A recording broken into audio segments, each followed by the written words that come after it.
Thank you. Pasensya ka na. Hindi siya. Yun, magandang umaga mga kabayan. Araw-araw nga maraming pumupunta dito sa hotel. Maraming magpipick up ng pre-put ni Mamang Guard. Nakakatuwa kasi iba't ibang nakikita ko nagpipick up dito. Meron may mga mag-asawa, meron magtatay, meron magnanay, meron namang magkakaibigan. At nakakatuwa kapag mayroong magpamilya.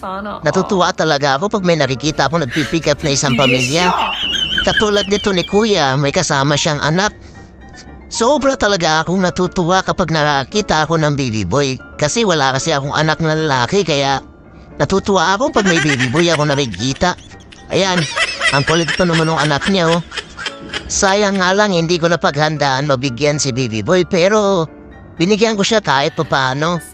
Kaya yung ibang mga magpipick up dyan, pagka may kasama kayong bata, meron akong ibibigay. Ngayon, paghahandaan ko na yung mga magpipick up at pupunta dito sa hotel na may kasamang baby boy. O kaya kahit baby girl, okay naman.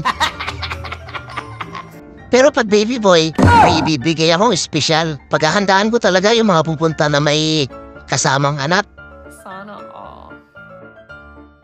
At lalo na pag isang pamilya talaga sila, talagang tinatagdagan ko talaga yung binibigay. Kasi alam ko, malaking tulong yun sa isang pamilya. Pero na-focus talaga yung attention ko dito kay baby boy, kaya pinatawag ko siya. Kaso mahiyain. Kaya binigyan ko na lang siya ng prutas at saka biskwit.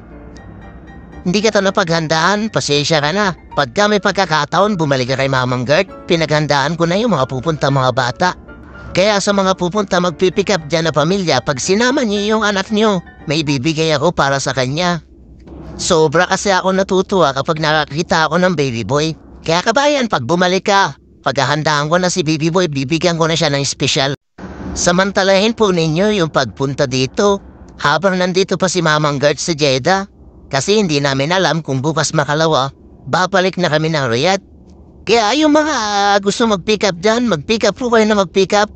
At sinasamantala ko makapagbigay sa ating mga kababayan. Kaya sa mga gusto ng pre-put dyan, message nyo na sa WhatsApp si Mamang Guard. Shukran!